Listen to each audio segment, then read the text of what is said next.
You know, it's an interesting question Jesus asks his followers. Who do people say that I am? Who do people say that I am? What's the word on the street about me? Or in this case, the word on the dusty roads of Palestine. It's reasonable to assume that they've paid attention to such a word, given that they left everything to follow Jesus. I mean, if you're trusting someone to lead you on a long journey, you're probably interested in knowing the reputation that person has for doing what it is that led you to follow him or her. If, for example, you're following a guide on a multi-day mountain hike, you'd likely want to know that the person leading you into the wilderness has some knowledge of the terrain and a good amount of experience hiking in the mountains. You'd pay attention to what others say about the guide, what reviews he or she may have received. Jesus asks his disciples who people were saying he was, which is more than just a request for the reviews about him. It goes to his identity, which is incredibly important because this journey the disciples are on leads not just to some place or some goal, but to him and what he offers. Who do people say he is? The disciples promptly list what they've heard, that he may be John the Baptist, or Elijah, or one of the prophets. That's pretty good company, but it's not Jesus. It may be what folks on the outside think, but they haven't been with Jesus day to day, face to face, 24/7. So then Jesus asks a follow-up question that gets to the heart of the matter. This time he asks what they, his closest followers, think about him.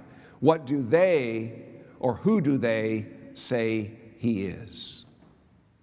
It's critical who they understand Jesus to be because they're devoting their lives to following him. Who he is whom they're seeking to be closer to and more like themselves. Who he is whom they're seeking to mirror. He is the way. So it's not enough just to have a grasp on what others think about him.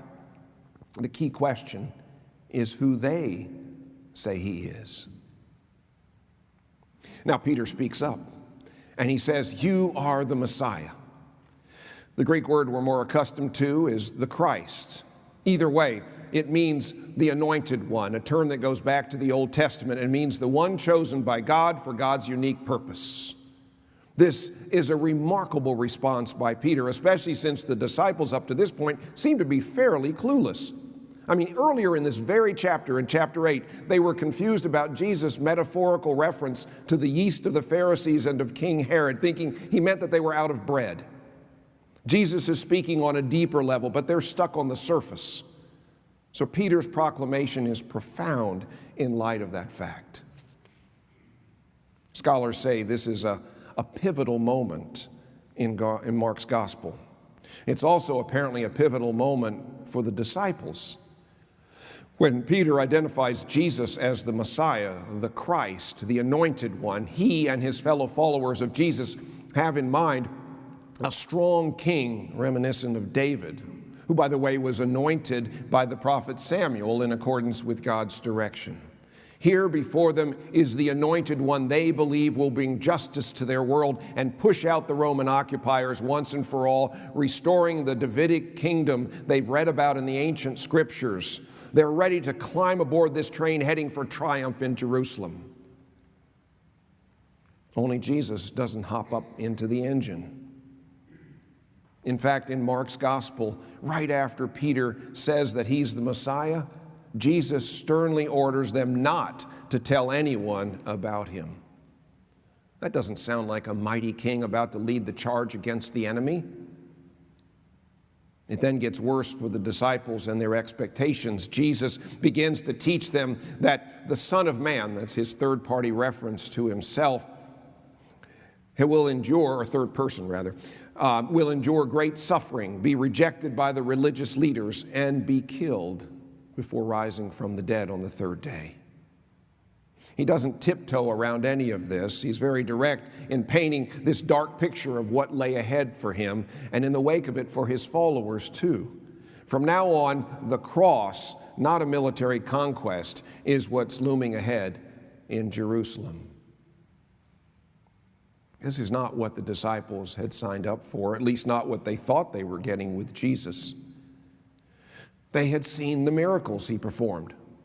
They had witnessed him feed the 5,000 and then later the 4,000 with only a few loaves of bread and a couple of fish. They had seen him drive out an unclean spirit in the Capernaum synagogue. They had watched him heal so many persons, including Peter's mother-in-law. They had even witnessed him bring back a young girl from the dead. And so why now all of this talk about suffering and the death of Jesus? It just didn't line up with who they understood Jesus to be. And Peter tells him so, rebuking him for this bleak picture of the road ahead that he's painting, before Jesus rebukes Peter for being stuck on the ground rather than rising to heaven in his mind. Jesus, the real Jesus, not the one of their imaginations, achieves victory not with a sword or a battalion, but by hanging from the cross amidst the brokenness of this world, including his fractured followers. His battle cry isn't death to those who line up against him, but rather forgiveness of their sins at the price of his own death, by which he ultimately conquers both sin and death for everyone. Jesus' triumph is achieved when he emerges from betrayal, beatings, and sacrifice, and the darkness and cold of the grave. This is who Jesus is. This is the anointed one. This is the path he willingly walked on our behalf. Who do you say that I am? Jesus asks his disciples. He asks us the same question. How well do we respond? How well do his words match our picture of who the Christ is? How willing are we to align ourselves with who Jesus really is? I suspect that many, if not most of us, are more than a little uncomfortable with the challenge Jesus puts before us. I mean, we may find ourselves leaning toward Peter's way of thinking when we hear Jesus speak of suffering and rejection. He talks about loving our neighbors, but then he carries it beyond our comfort zone and says to love our enemies and do good to those who hate us. He also talks about turning the other cheek when someone backslaps us or otherwise hurts us. Whoa, Jesus, we might be thinking, that's a bit much. Jesus invites us to follow him. That is, if we're willing to deny ourselves and take up our cross and to find life by losing it. Now, what does all that mean for us today? As Carla Jones Brown points out, there's a big challenge when seeking to identify Jesus and see him for who he really is, because it causes us to identify ourselves as well. Who are we really as followers of Christ? Because if he's our model and the one whom we're trying to mirror, then we can't ignore his challenge to deny ourselves and take up our cross. It's not an option, at least not if our aim is to walk closely in his footsteps and to be like him. That's what a follower does, right? So I ask again, what does all of this mean for us today? This language about self-denial and taking up our cross and losing our life to gain it. J.R. Briggs, writing during the COVID pandemic and the pervasive suffering across the entire planet then, noted that we might ask in the midst of loss, pain, and death, how we can experience hopeful sorrow instead of hopeless grief. Hopeful sorrow instead of hopeless grief. He says that suffering can be a wise teacher, and one of the lessons persons of faith learn is that we are not alone in our suffering. We are not alone. It is God who accompanies us. Yea, though I walk through the valley of the shadow of death, I will fear no evil, for thou art with me, thy rod and thy staff, they comfort me. Another lesson taught by suffering, Briggs notes, is that suffering is most meaningful when others join us in it. He points to the example in chapter 2 of Mark where the friends of a paralyzed man lower him down through the ceiling to place him at Jesus' feet so as to obtain his healing, because the house is so crowded they can't get in the front door. They do what they can to help their friend. As Briggs says, those who love us most dearly are those who compassionately walk with us in our times of pain. In doing so, they give us enough strength to simply put one foot in front of the other, even when we feel we can do no other. Think to those times when you've been distraught, And remember those persons who walked by your side, who were just present, and the difference that made. You may not even remember what they said, but I'll bet you remember that they were there.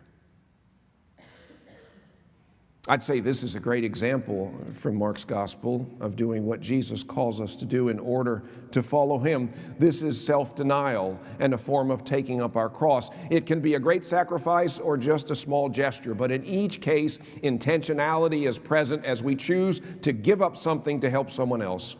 Now, it's not just enduring suffering. It's trying to alleviate the suffering of another. In our Christian walks, we're not usually called to martyrdom. That's not what I'm talking about here. Our challenge, though, is to do something in the face of a need or sorrow experienced by another.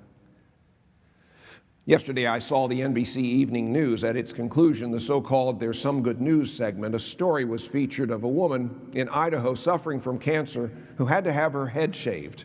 In the clip, no pun intended, her hairdresser, before shaving the cancer patient's hair, suddenly shaved her own head right there. All of a sudden, she took the clippers before she was shaving the woman's head and shaved off all of her hair. She said, "Nobody should fight cancer alone, so I'll do it with you." I get tingles when I keep thinking about that article last night. That story was followed by one about a bone marrow donor in Alabama. The little girl recipient she was 8 years old. She went running up into the arms of her donor, hugging her tightly without letting go. And at the end of the story, the donor was asked by the news anchor what the bigger message was. And she said, "Just be selfless. Share your kindness. Share your heart. Share your soul. That's why we're here, to spread love." I don't know whether these two do-gooders were Christians or not, but their actions were certainly consistent with what Jesus is calling his followers to do. We just marked the 23rd anniversary of the terrorist attacks in our nation on September 11th, 2001, when the city of Paris experienced its own terrorist attacks in November of 2015. I understand that a number of its citizens wrote that more than the thoughts and prayers that so many were sending their way, they wanted their help. The thoughts and prayers were fine, they said, but they needed actions attached to them. Since the church's founding in the first century, Christians have best reflected the identity of Christ, the Anointed One, when they've acted with compassion and reached out physically to those in need or sorrow. A profound example more recently is that of Father Damien, and I have a hard time pronouncing his last name, de Vuster, I think, a 33-year-old Belgian priest who felt called to the Hawaiian island of Molokai in 1873. Molokai at the time was a leper colony. In spite of the personal risk, Father Damien went to serve the lepers on that Pacific island. He did so faithfully for 12 years before contracting leprosy himself and died 4 years later. Few of us will probably be called to that level of service, but I also think we shouldn't dismiss the possibility that God may be calling us to a form of Christ-like service with a big impact on others. And such impact can be cumulative rather than singular. Well-known theologian, the late Fred Craddock, writes, "We think giving our all to the Lord is like taking a $1,000 bill and laying it on the table. Here's my life, Lord, I'm giving it all. But the reality for most of us is that God sends us to the bank and has us cash in the $1,000 for quarters. We go through life putting 25 cents here and 50 cents there. Usually giving our life to Christ isn't glorious. It's done in all those little acts of love, 25 cents at a time." Being at cross purposes means two or more persons are at odds with one another regarding their goal or plan. Jesus and his disciples were at cross purposes in today's passage when it came to how the Messiah would act. Peter and the disciples thought that their spiritual leader was also a military general who would exert power with brute force and kick out the tyrants occupying their nation. But this was not who Jesus is, even though they thought he was. Jesus' display of power was usually more subtle, done with a healing touch or a thoughtful word of care and was most clearly revealed in and through his suffering, death, and resurrection. Peter and the other disciples were at cross purposes with Jesus about this because, contrary to their expectation, Jesus' purpose was the cross. Jesus fulfilled that purpose, and now he calls us to be his hands and feet for those around us who are suffering or otherwise in need of the healing touch and love of the Christ. Who do you say Jesus is? Your answer will have a great impact on who you are. Amen.